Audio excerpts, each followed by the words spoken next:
साथियों नमस्कार। मैं सुमेर चौधरी एक बार पुनः आप सभी का स्वागत करता हूं आप ही के अपने इस लाइब्रेरियन गुरुजी प्लेटफॉर्म पर।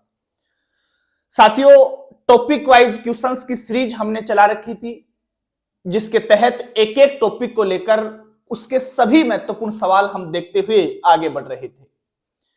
पिछली क्लास में हमने टॉपिक शुरू किया था लाइब्रेरी एसोसिएशंस, जो कि नेशनल और इंटरनेशनल दोनों प्रकार के होने वाले हैं। एक क्लास उस पर हो चुकी थी, आज उसी टॉपिक पर आपकी दूसरी क्लास है और इसके बाद 1 से 2 क्लासें अभी इसी टॉपिक पर और होना बाकी है। तो चलिएगा, बहुत महत्वपूर्ण सवाल आज की इस क्लास में भी है आपके लिए। कोशिश करिएगा देखिए कि कितने सवालों के आप इनमें से सही जवाब दे पाते हैं। पर्याप्त समय आपको प्रत्येक सवाल के लिए दिया जाएगा, आराम से पढ़ करके आप लोगों को जवाब देना है। देखिएगा, पहला सवाल साथियों आपके सामने है कि जो आइजलिक का रंगानाथन अवार्ड है, रंगानाथन जो मेडल है, वो किसके लिए प्रदान किया जाता है। सबसे पहले तो दिमाग में आपको यह भी रखना है कि रंगानाथन मेडल आखिर प्रदान करता कौन है। देखिएगा, सवालों में भी बहुत से तथ्य छुपे होते हैं, आप उनको भी याद कर लिया करें। तो आपसे पूछा जाए कि रंगानाथन मेडल किसके द्वारा प्रदान किया जाता है, तो आप कहेंगे सर आइजलिक के द्वारा। ये वही आइजलिक है जिसकी 3 सितंबर 1955 को स्थापना हुई थी और इसके मुख्यालय की बात भी हम बार बार कर चुके हैं, कुकरगाछी कोलकाता में है। SL होरा वाला है ये, है ना। तो इसमें पूछ रहा है कि आइजलिक का जो रंगानाथन मेडल है वो किसके लिए प्रदान किया जाता है। तो 4 ऑप्शन आपके सामने है। बेस्ट आर्टिकल के लिए दिया जाता है क्या, बेस्ट टीचर के लिए जो लाइब्रेरी साइंस का हो, बेस्ट लाइब्रेरियन को दिया जाता है, या फिर बेस्ट लाइब्रेरी के लिए दिया जाता है। 4 में से एक आपका सही जवाब है। रंगानाथन मेडल आइजलिक का जो दिया जाता है वह किसके लिए दिया जाता है, आप इन 4 में से एक जवाब पकड़िएगा। साथियों, जो रंगानाथन मेडल आइजलिक प्रदान करता है वो बेस्ट आर्टिकल के लिए प्रदान किया जाता है। ये सभी तथ्य आप मेरे साथ याद करते हुए आगे बढ़ते रहेंगे। दूसरा सवाल आपके सामने है, आइजलिक का SM गांगुली जो लाइब्रेरियन ऑफ द ईयर पुरस्कार है वो कब से प्रारंभ किया गया था, पहली बार कब दिया गया था। SM Ganguly librarian of the year award कब से प्रदान किया जाता है या पहली बार कब दिया गया था, वर्ष आपको बताना है। क्या यह अवार्ड 1990 में प्रारंभ किया गया, क्या यह 1992 में प्रारंभ किया गया, क्या यह 1993 में, या फिर 1995 में। इन 4 में से एक सही जवाब है। सही जवाब आराम से सोच समझ करके दीजिएगा। आइजलिक का SM Ganguly librarian of the year award पहली बार कब प्रदान किया गया। साथियों, इसका जो सही जवाब है वो आप देंगे सन 1993। 93 में यह अवार्ड पहली बार प्रदान किया गया था आइजलिक के द्वारा। देखिएगा क्या कहता है आपका अगला सवाल। भारत में विशेष और अनुसंधान पुस्तकालयों की निर्देशिका किसके द्वारा प्रकाशित की गई थी। विशेष और अनुसंधान पुस्तकालयों की जो निर्देशिका है, directory of special and research libraries in India was published by, बताइए भाई किसके द्वारा प्रकाशित की गई थी। भारत में विशेष और अनुसंधान पुस्तकालयों की डायरेक्टरी किसके द्वारा प्रकाशित की गई थी। 4 ऑप्शन आपके सामने है, इंसडोक के द्वारा, सेंडोक के द्वारा, आइजलिक के द्वारा और SLA के द्वारा। चारों में से एक सही जवाब क्या होगा, तब आप कहेंगे सर ये जो डायरेक्टरी है आपके विशेष और अनुसंधान पुस्तकालयों की वो आइजलिक के द्वारा प्रकाशित की गई थी। और अगर वर्ष भी आपसे पूछा जाए कि ये किस वर्ष प्रकाशित की थी, तो आप कहेंगे सर 1985 में इसका पहली बार प्रकाशन हुआ था। चलिएगा अगले सवाल की बात करते हैं साथियों। क्या कहता है, सर्वश्रेष्ठ सेवानिवृत्त लाइब्रेरियन पुरस्कार, सर्वश्रेष्ठ सेवानिवृत्त लाइब्रेरियन अर्थात बेस्ट रिटायर्ड लाइब्रेरियन अवार्ड किसके द्वारा स्थापित किया गया है? बताइए भाई, बेस्ट रिटायर्ड लाइब्रेरियन अवार्ड किसके द्वारा प्रदान किया गया है?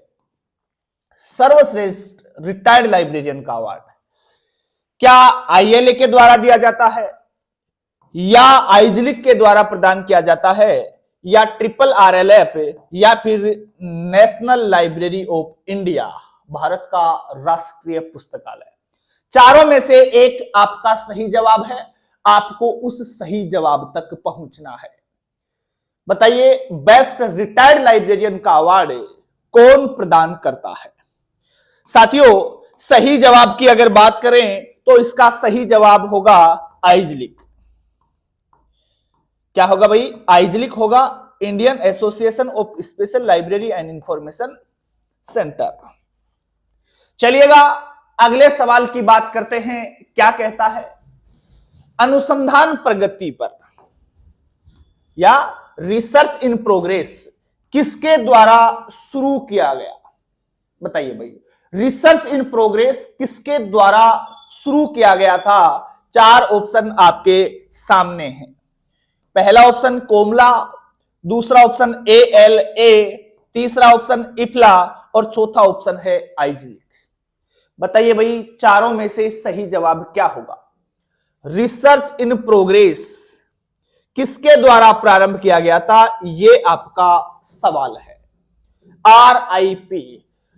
साथियों, रिसर्च इन प्रोग्रेस के लिए शोध गंगोत्री भी आपने पढ़ी थी।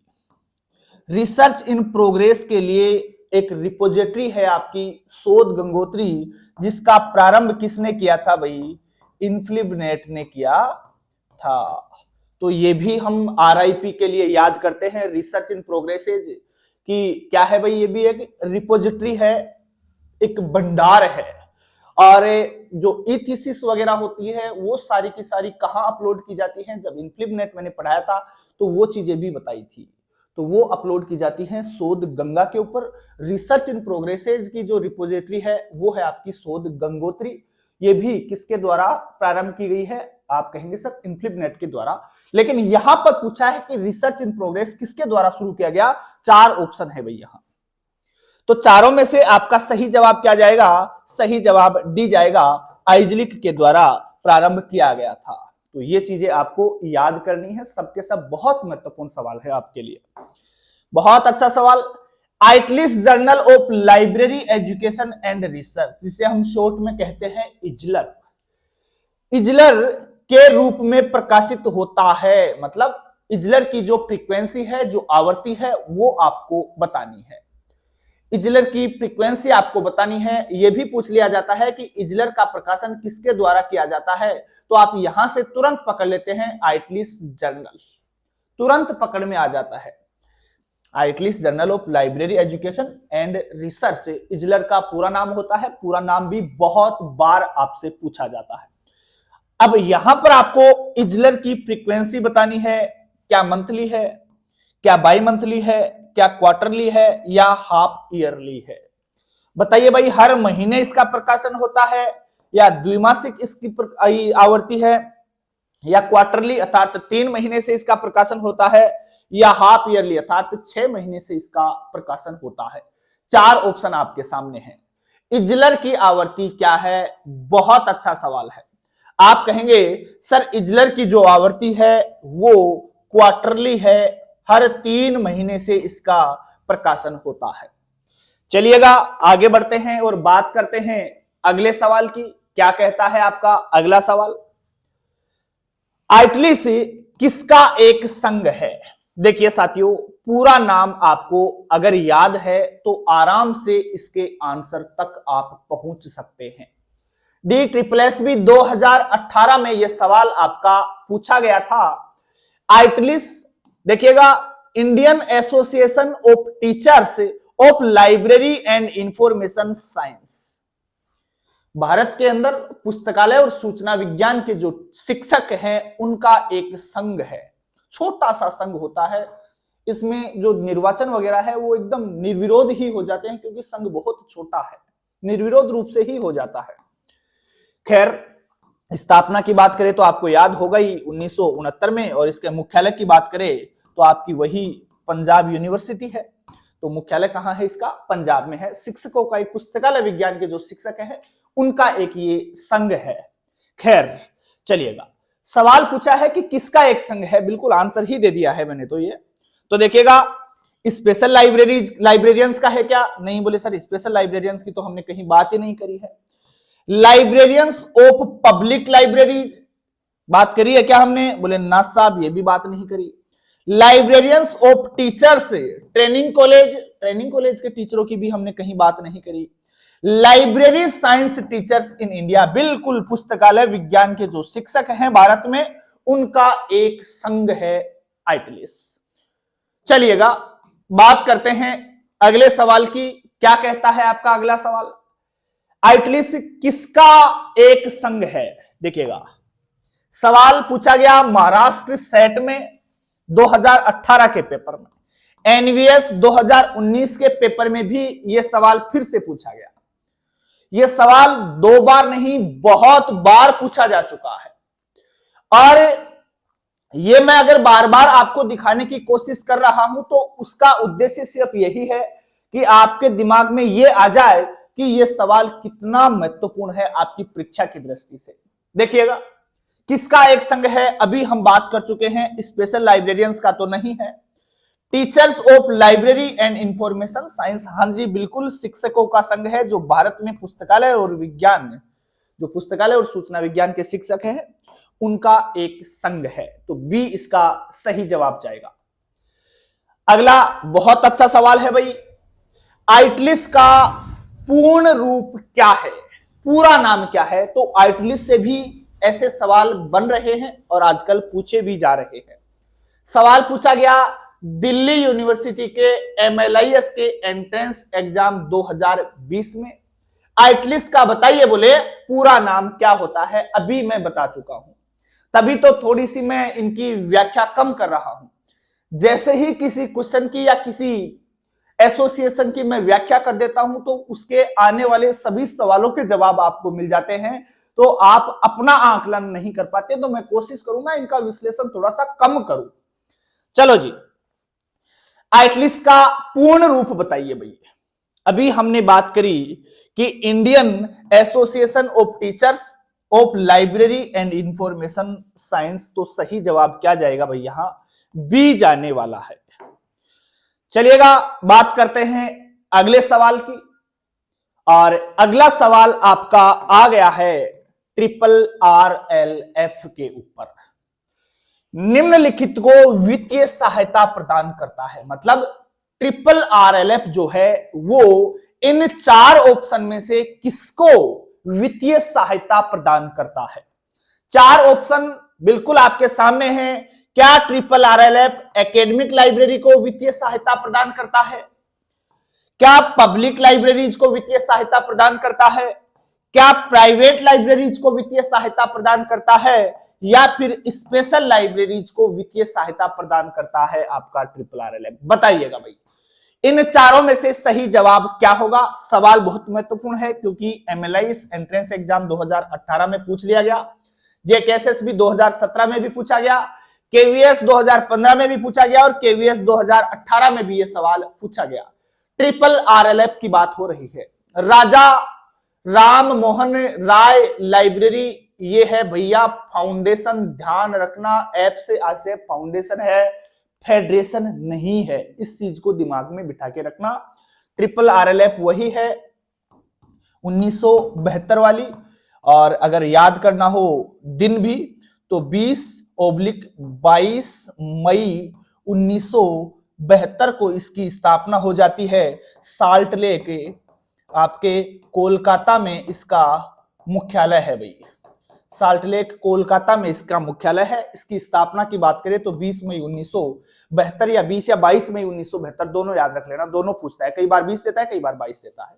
राजा राम मोहन राय लाइब्रेरी फाउंडेशन इसका पूरा नाम होता है, जो कि पब्लिक लाइब्रेरीज को वित्तीय सहायता प्रदान करता है, सार्वजनिक पुस्तकालयों के लिए काम करता है, केवल और केवल आपके सार्वजनिक पुस्तकालयों के लिए, ध्यान रखना।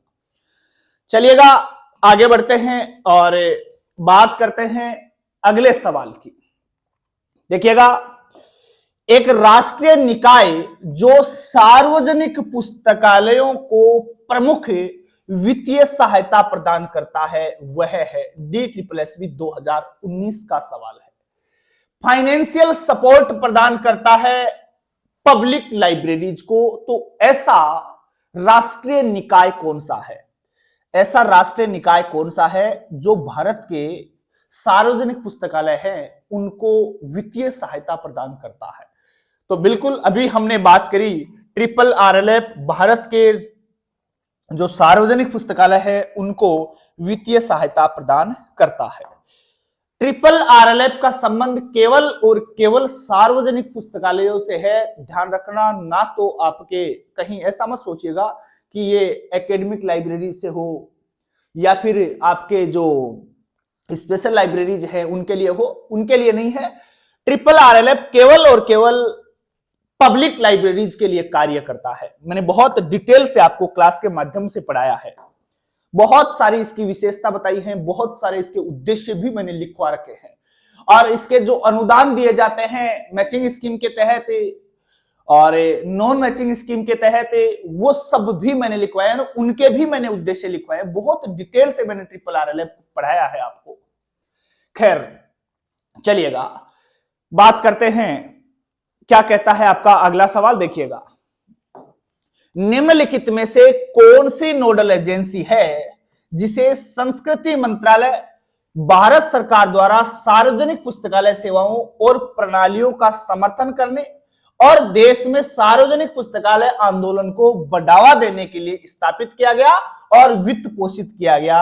JKSSB 2016 में यह सवाल पूछा गया। तो साथियों, ये बात आ रही है कि सार्वजनिक पुस्तकालय आंदोलन को बढ़ावा देने के लिए कौन सा संस्थान स्थापित किया गया था? बिल्कुल एक ही बात जाएगी सार्वजनिक पुस्तकालयों के लिए, राजा राम मोहन रॉय लाइब्रेरी फाउंडेशन। ये फाउंडेशन दिमाग में रखना साथियों, यहां बहुत बार फेडरेशन करके देखा जब भी पूरा नाम पूछेगा। चलिएगा अगला सवाल देखते हैं, क्या कहता है। निम्नलिखित में से कौन सा संगठन भारत में सार्वजनिक पुस्तकालयों को वित्तीय और तकनीकी सहायता प्रदान करने के उद्देश्य के साथ कार्य करता है? बहुत अच्छा सवाल है, वही घुमा फिरा के इस सवाल को पूछे जा रहा है। CGPSC 2017 में कुछ इस प्रकार से यह सवाल पूछा गया, तो आपको तो कोई समस्या होनी ही नहीं चाहिए Raja Ram Mohan Roy library foundation answer लगाने में। भी इसका भी सही जवाब जाएगा। चलिएगा अगले सवाल की बात करते हैं। राजा राम मोहन रॉय लाइब्रेरी फाउंडेशन जिसकी स्थापना 1972 में हुई थी, किससे संबंधित है? यह सवाल फिर से पूछा गया DUK MLS एंट्रेंस एग्जाम 2020 में। बताइए भाई, राजा राम मोहन राय लाइब्रेरी फाउंडेशन किससे संबंधित है? बिल्कुल पढ़ते आ रहे हैं, बोले सर पब्लिक लाइब्रेरी से है। अब ये सवाल देख करके एक चीज तो समझ में आ गई होगी कि ये आपके लिए कितना महत्वपूर्ण है। आप देखे जा रहे हैं कि थोड़ी सी लैंग्वेज बदल करके ये सवाल लगातार पूछ रहा है। तो ऐसे सवाल जो लगातार पूछे जा रहे हैं इनको तो दिमाग में बहुत बढ़िया तरीके से बिठा ही लेना है। अगले सवाल की बात करते हैं। किस एजेंसी ने हमारे देश में पुस्तकालय और सूचना प्रणाली पर राष्ट्रीय नीति का मसौदा तैयार किया था? पुस्तकालय और सूचना प्रणाली के ऊपर राष्ट्रीय नीति का मसौदा तैयार करने वाली एजेंसी भारत में कौन सी है, यह आपको बताना है। पूछा गया है DSSB के 2019 वाले पेपर में, और यह KVS 2015 के पेपर में भी पूछा गया था। पुस्तकालय और सूचना प्रणाली पर राष्ट्रीय नीति का मसौदा किसने तैयार किया और फिर उसे लागू किया? तो ऐसी एजेंसी का नाम आपको बताना है साथियों। ऐसी एजेंसी का नाम है RRRLF, राजा राम मोहन रॉय लाइब्रेरी फाउंडेशन। इसका सही जवाब जाएगा। चलिएगा अगला सवाल देखते हैं। यह सवाल बहुत महत्वपूर्ण है, याद कर लेना इसको अच्छे से। अगला सवाल क्या कहता है, ट्रिपल आरएलएफ भारत सरकार के किस मंत्रालय के अंतर्गत आता है? ट्रिपल आरएलएफ से संबंधित मंत्रालय आपको बताना है। कर्नाटक सेट में जो पेपर हुआ 2017 का, 2017 में जो कर्नाटक सेट का पेपर हुआ उसमें आपका यह सवाल पूछा गया कि ट्रिपल आरएलएफ से संबंधित मंत्रालय का नाम आप हमें बताइए। अब आपके सामने चार ऑप्शन है भाई। Ministry of science and technology, आप कहेंगे ना सर बिल्कुल नहीं है। Ministry of human resource development, बोले सर बिल्कुल नहीं है। उसके बाद मिनिस्ट्री ऑफ कल्चर, आप कहेंगे हां जी सर बिल्कुल मिनिस्ट्री ऑफ कल्चर इससे संबंधित है। तो सी इसका सही जवाब जाने वाला है। अगला सवाल क्या कहता है, देखिएगा, राजा राम मोहन राय लाइब्रेरी फाउंडेशन के बारे में कौन सा कथन सत्य है? चार कथन दे रखे हैं आपको, इनमें से बताना है कि सही कथन कौन सा है। महाराष्ट्र सेट 2018 का यह सवाल था। आपको ट्रिपल आरएलएफ के संबंध में सत्य कथन बताना है इन चार कथनों में से। चार में से सत्य कौन सा है? एक सत्य है, बाकी तीन असत्य है। यह सवाल अलग अलग तरीके से लगातार पूछ रहा है। देखो जी, लोकेटेड एट चेन्नई, चेन्नई में स्थित है क्या ट्रिपल आरएलएफ? काट दो यहीं। बोले ना सर चेन्नई में थोड़ी है ये कह रहा है कि located at Chennai and work for university library, university पुस्तकालयों के लिए थोड़ी कार्य करता है। ये कह रहा है कि यूनिवर्सिटी पुस्तकालयों के लिए कार्य करता है और चेन्नई में स्थित है। तो ये बात तो सरासर गलत है। अगली बात कह रहा है कि लोकेटेड एट कोलकाता, कोलकाता में तो स्थित है और पब्लिक लाइब्रेरीज के लिए कार्य करता है। क्या यह बात सही है? आप कहेंगे हां जी सर 100% सही है, क्योंकि साल्ट लेक कोलकाता में इसका मुख्यालय है और पब्लिक लाइब्रेरीज के लिए ही कार्य करता है, मात्र पब्लिक लाइब्रेरीज के लिए काम करता है। आगे वाले सब गलत है, देखना। लोकेटेड एट मुंबई, भाई मुंबई में तो है ही नहीं। और कॉलेज लाइब्रेरी के लिए कार्य करता है, बोले बिल्कुल गलत बात है। बोले लोकेटेड एट नई दिल्ली या न्यू दिल्ली, न्यू दिल्ली में भी स्थित नहीं है और कार्य करता है बोले स्कूल लाइब्रेरीज के लिए, तो ये बात भी गलत है। ट्रिपल आरएलएफ के संबंध में केवल बी आपका ऑप्शन सही है। ये कह रहा है कि कोलकाता में स्थित है और पब्लिक लाइब्रेरीज के लिए काम करता है। बिल्कुल बी वाला जो ऑप्शन है वो एकदम सटीक है। चलिएगा अगले सवाल की बात करते हैं। क्या कहता है सवाल? कहता है कि ट्रिपल आरएलएफ का मुख्य उद्देश्य क्या है? चार ऑप्शन फिर से आपके सामने हैं। बताना है कि ट्रिपल आरएलएफ का जो मूल उद्देश्य है वो क्या है। पूछा गया सवाल DSSB 2018 में पूछा गया है, तो महत्वपूर्ण बनता ही बनता है। चलिएगा चारों में से मुख्य उद्देश्य बताना है भाई। देखिएगा, promote and support the academic library service in India, Bharat में जो एकेडमिक लाइब्रेरी की सेवाएं हैं उनको प्रमोट करता है और उन्हीं को सपोर्ट करता है। तो भैया बोले सर ये बात तो बिल्कुल गलत है, क्योंकि एकेडमिक लाइब्रेरीज के लिए काम तो ये करता ही नहीं है। उसके बाद promote and support the public library service in the country, देश के अंदर पब्लिक लाइब्रेरी से संबंधित जो सेवाएं हैं उनको प्रमोट करता है और उन्हीं को सपोर्ट करता है। तो ये बात बोले बिल्कुल सही है, क्योंकि ट्रिपल आरएलएफ पब्लिक लाइब्रेरीज के लिए ही कार्य करता है। आगे वाले सब गलत हैं। ये स्पेशल लाइब्रेरीज की बात कर रहा है और ये लाइब्रेरी एसोसिएशंस की बात कर रहा है, तो ये सब के सब गलत है। केवल बी सही जवाब होगा। चलिएगा अगला सवाल देखिएगा कि किस संगठन ने पुस्तकालय और सूचना विज्ञान राष्ट्रीय नीति का मसौदा तैयार किया था? ये हम देख चुके हैं। बिल्कुल राष्ट्रीय नीति का मसौदा राजा राम मोहन राय लाइब्रेरी फाउंडेशन ने ही किया था। अगला सवाल देखते हैं। राजा राम मोहन रॉय पुस्तकालय फाउंडेशन का मुख्यालय कहां पर स्थित है? मुख्यालय इस बार पूछ रहा है कि इसका मुख्यालय कहां पर स्थित है। एमपीएससी 2019 में सवाल पूछा और यही सवाल 2014 में DSSB के पेपर में भी पूछा गया था। अब आपको बताना है कि RRRLF का मुख्यालय कहां है। हम बात कर चुके हैं कोलकाता में, और कोलकाता में भी कहां पर, बोले साल्ट लेक में। अच्छा ये बताइए, साल्ट लेक कोलकाता में तो इसका मुख्यालय है, इसके अलावा भी 4 ऐसी जगह और कौन कौन सी हैं भाई, जहां पर मैंने लिखवाए है ना, इसके जोन लिखवाए हैं, तो वो बताइए भाई। इसके अलावा भी 4 जगह और हैं। एक तो हमने देख लिया साल्ट लेक कोलकाता, 4 और थे भाई। ये आ जाओ, यही आ जाओ। एक तो था आपका, एक तो था नई दिल्ली में, एक है कोलकाता में, एक है मुंबई में, एक है आपका चेन्नई में। 4 ऑप्शन में 4 तो ये आ गए आपके, बिल्कुल। इनके अलावा भी एक और बच रहा है। अभी कोशिश करो, देखे क्या आपके मुंह से उसका भी नाम निकल रहा है।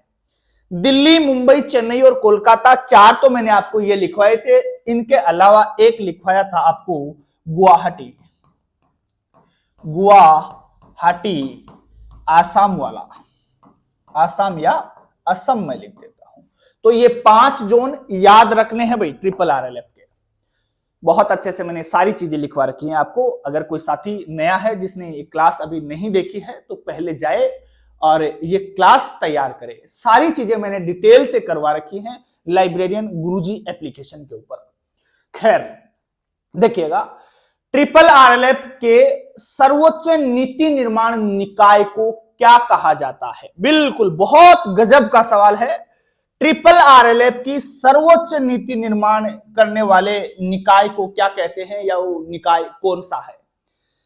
वेस्ट बंगाल में सेट का पेपर हुआ था 2017 में, पश्चिमी बंगाल में 2017 में सेट के पेपर में यह सवाल पूछा गया कि RRRLF की सर्वोच्च नीति निर्माण वाली संस्था कौन सी है या निकाय कौन सा है। बताइए भाई, क्या फाउंडेशन है, क्या एग्जीक्यूटिव काउंसिल है, क्या एडमिनिस्ट्रेटिव कमेटी है, या एडवाइजरी कमेटी है। 4 ऑप्शन है आपके सामने। RRRLF की सर्वोच्च नीति निर्माण निकाय किसे कहते हैं। आप कहेंगे, बोले सर इसका सही जवाब जाएगा फाउंडेशन। याद करो, जब मैंने आपको RRRLF पढ़ाया था उस समय फाउंडेशन में ये नोट लगवा करके लिखवाया था कि RRRLF की सर्वोच्च नीति निर्माण संस्था फाउंडेशन।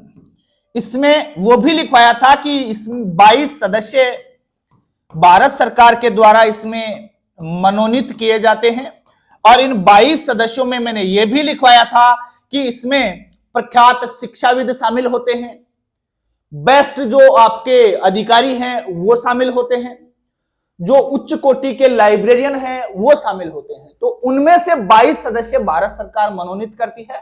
तो इसमें सदस्यों की संख्या भी आपसे पूछे तो कितनी होगी, 22 होती है। चलो जी, खैर पढ़ा रखा है। अगर किसी ने क्लास नहीं ली है तो डिटेल से वहां जाके तैयार करें भाई। अगला सवाल, राजा राम मोहन राय लाइब्रेरी फाउंडेशन की स्थापना किसने करी थी। DSSB 2018 बात कर चुके हैं। यह सवाल आपका पहले भी आ चुका है, बस थोड़ी सी लैंग्वेज बदल के दे दी है। मिनिस्ट्री ऑफ कल्चर इसके लिए सही जवाब होगा। आगे बढ़ते हैं, अगले सवाल की बात करते हैं। रविंद्रनाथ टैगोर की वेब बिब्लियोग्राफी किसके द्वारा प्रकाशित की गई थी। बताइए भाई, रविंद्रनाथ टैगोर की वेब बिब्लियोग्राफी का प्रकाशन किसने किया। सवाल का जवाब क्या होगा, क्या बंगाल लाइब्रेरी एसोसिएशन होगा, या RRRLF होगा, या नेशनल लाइब्रेरी ऑफ इंडिया होगा, या फिर आइजलिक होगा। चारों में से सही जवाब एक है। अब आपने, मुझे मालूम है, केवल RRRLF पकड़ रखा है। RRRLF पकड़ रखा है, सोच रहे हैं उसी के तो सवाल आ रहे हैं ना, लेकिन दिमाग लगाइएगा, सोच समझ के इसका जवाब दीजिएगा। रविंद्रनाथ टैगोर की वेब बिब्लियोग्राफी अर्थात ये ई पब्लिकेशन है, किसका है, लिखवाया है मैंने आपको, बहुत अच्छे से लिखवाया है। तो रविंद्रनाथ टैगोर की जो वेब बिब्लियोग्राफी है उसका प्रकाशन RRRLF ही करता है ना। कौन करता है, RRLF ही करता है। याद रख लेना, इसके जो मैचिंग और नॉन मैचिंग स्कीम्स है ना, आवर्ती जो आपके मैचिंग मतलब मिलान अनुदान और गैर मिलान अनुदान योजनाएं, वहां से सवाल बहुत पूछता है। मिलान अनुदान योजनाओं में विकसित राज्यों को किस अनुपात में दिया जाता है, विकासशील को किस में दिया जाता है, उत्तर पूर्वी जो राज्य है उनको किस प्रकार से दिया जाता है, जो गैर मिलान वाले हैं उसमें किस प्रकार से अनुपात रहता है, तो ये दिमाग में रखना है। देखो मैं बता देता हूं, थोड़ा सा बात आ ही गई है तो देखिएगा, 50-50, 60-40 और 90 और आपका 10, ये हम बात कर रहे हैं मिलान वालों की। मिलान अनुदान योजना जो है उसके तहत तो अगर कोई राज्य विकसित है तो उसमें तो अनुपात 50% तो RRLF का होगा और 50% राज्य का होगा। RRLF का याद रख लेना, बाकी छोड़ो, यहां से पकड़ जाओगे। विकसित राज्य में RRLF का योगदान 50% होता है। उसके बाद अगर कोई राज्य विकासशील है तो उसमें 60% अनुदान कौन देता है, RRLF देता है। और अगर उत्तर पूर्वी राज्य हैं, कोई उत्तर पूर्वी राज्यों में से कोई राज्य है तो उसमें फिर RRLF खुद ज्यादा पैसे देता है, 90% अनुदान खुद देता है।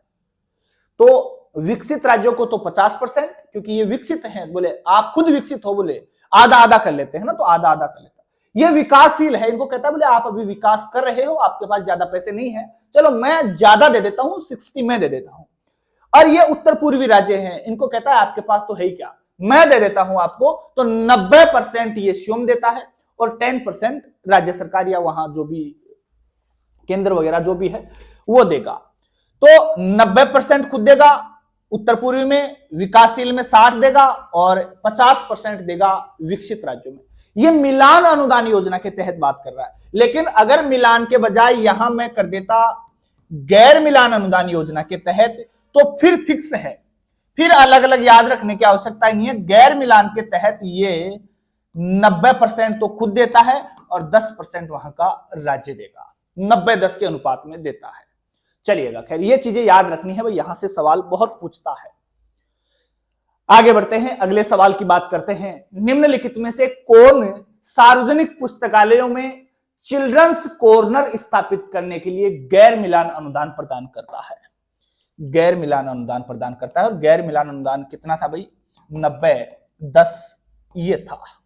मिलान वाले आपको याद है ही, 50-50, 60-40, 100 कर देने है ना, 90-10, ये आपका मिलान वाला है।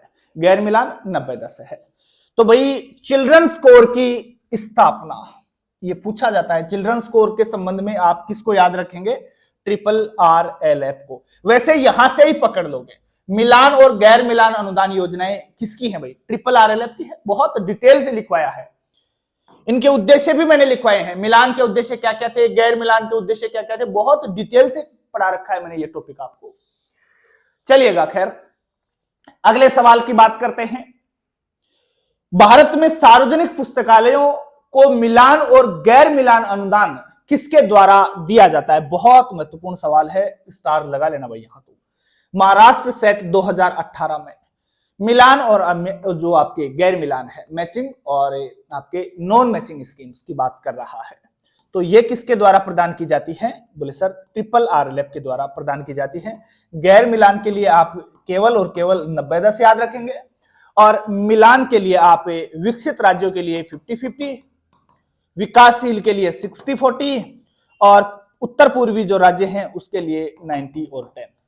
ये आपको अनुपात दिमाग में रखना है साथियों।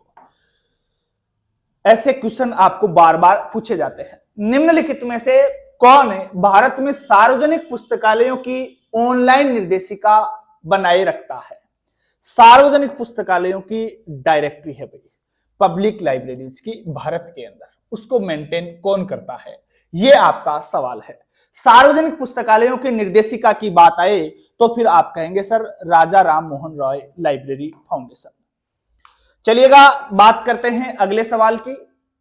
क्या कहता है? बहुत गजब का सवाल है, आराम से सोच समझ के जवाब देना है। RRLF द्वारा अपने संचालन के लिए 29 उद्देश्यों में निम्नलिखित में से कौन सा महत्वपूर्ण उद्देश्य शामिल है? जो 29 इसके उद्देश्य थे उनमें से महत्वपूर्ण कौन सा है, मतलब सही कौन सा है। 4 ऑप्शन है, 4 में से सही आपको बताना है, केवल सही बताना चाहिए। देखिएगा, पहला ऑप्शन है आपका देश में पुस्तकालय आंदोलन को बढ़ावा देना। क्या ये बात सही थी? क्या ये इसका उद्देश्य था, पुस्तकालय आंदोलन को बढ़ावा देना? बिल्कुल बोले सर, जो ए है वो तो सही है। उसके बाद बी पे चलते हैं, राष्ट्रीय पुस्तकालय नीति की घोषणा करना और केंद्र और राज्य सरकारों द्वारा इसे अपनाने की दिशा में काम करना। बिल्कुल ये बात भी सही है। क्या है भाई? राष्ट्रीय पुस्तकालय नीति की घोषणा करना और केंद्र और राज्य सरकारों को अपनाने के लिए ये बोलता है, उन पर जोर देता है, बोले आप इसे अपनाइए। तो ये बात भी सही है, दूसरा वाला भी सही है। तीसरा है देश में पुस्तकालय कानून को अपनाने का प्रचार करना। बिल्कुल ये भी 100% सही है। सी वाली बात भी सही है। डी वाली बात क्या है? योग्य पुस्तकालय अध्यक्षों का डेटा बनाए रखना। क्या ये बात सही है? आप कहेंगे जी नहीं सर, आपने ऐसा कोई उद्देश्य हमें नहीं लिखवाया। इसके सब के सब उद्देश्य मैंने आपको नोट डाउन करवाए हैं, लिखवा रखे हैं टोटल उद्देश्य। अब यहां तो इन्होंने केवल ये 4 उठाए हैं, इनके अलावा भी कोई दूसरे उद्देश्य उठा सकता था। तो आपको सबके सब उद्देश्य याद करने हैं। अगर आपके पास नहीं लिखे हुए हैं तो लाइब्रेरियन गुरुजी एप्लीकेशन पे किसी भी बैच में चले जाइएगा, मैंने सभी बैचेज में ये पढ़ा रखा है। चलिएगा, तो ए, बी और सी सही है, तो ऐसा ऑप्शन हम ढूंढते हैं जिसमें ए, बी और सी सही हो। पहला ही ऐसा ऑप्शन है, ए सही है, बी सही है और सी सही है। डी वाला गलत है और डी इन 3 में है, ये कट जाएगा भाई। चलो जी, अगले सवाल की बात करते हैं। क्या कहता है अगला सवाल? निम्नलिखित में कौन सा राजा राम मोहन राय पुस्तकालय प्रतिष्ठान का उद्देश्य नहीं है, मतलब RRLF का उद्देश्य नहीं है। ऐसा उद्देश्य आपको चूज करना है जो आपने नहीं पढ़ा हो RRLF के दौरान। देखिएगा, देश में पुस्तकालय आंदोलन को बढ़ावा देना, बोले सर ये बात तो सही है, ये तो आपने हमें लिखवाया था। अगला, पुस्तकालयों को वित्तीय सहायता प्रदान करना, बोले सर ये बात भी सही है, सार्वजनिक पुस्तकालयों को यह वित्तीय सहायता प्रदान करता है। पुस्तकालय विकास की समस्याओं में अनुसंधान को बढ़ावा देना, बिल्कुल ये बात भी सही है, ये भी इसका उद्देश्य था।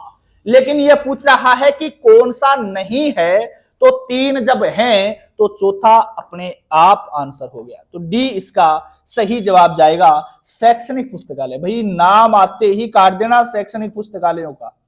RRLF का नाम सिर्फ और सिर्फ जुड़ेगा किसके साथ? पब्लिक लाइब्रेरीज के साथ, आपके सार्वजनिक पुस्तकालयों के साथ। शैक्षणिक के साथ भी नहीं जुड़ेगा, आपके जो विशिष्ट पुस्तकालय हैं, स्पेशल लाइब्रेरीज हैं, उनके साथ भी नहीं जुड़ेगा। तो डी इसका सही जवाब होगा। तो साथियों, ऐसे ही हम लगातार आपके लिए बहुत अच्छे अच्छे सवाल लेकर आते रहेंगे। आप लोगों का कार्य यही है कि क्लास जो अगली आए उससे पहले ऐसे सभी तथ्यों को तैयार कर ले। अब अगली क्लास में अभी RRLF के भी सवाल आएंगे, अभी ALA के सवाल भी आएंगे, अभी और भी एसोसिएशंस के सवाल आएंगे। अगर कोई साथी ऐसा है जिसने सभी एसोसिएशन अभी तैयार नहीं किए हैं तो लाइब्रेरियन गुरुजी एप्लीकेशन पे जाइए और वहां से सभी एसोसिएशंस को तैयार करिए, ताकि अगली क्लास में जब आए तो आप इन सभी सवालों के जवाब दे पाएं। आपका जो कॉन्फिडेंस लेवल है वो बहुत उच्च लेवल तक जा सके। चलिएगा, बहुत बहुत आपका धन्यवाद। जय हिंद, जय भारत।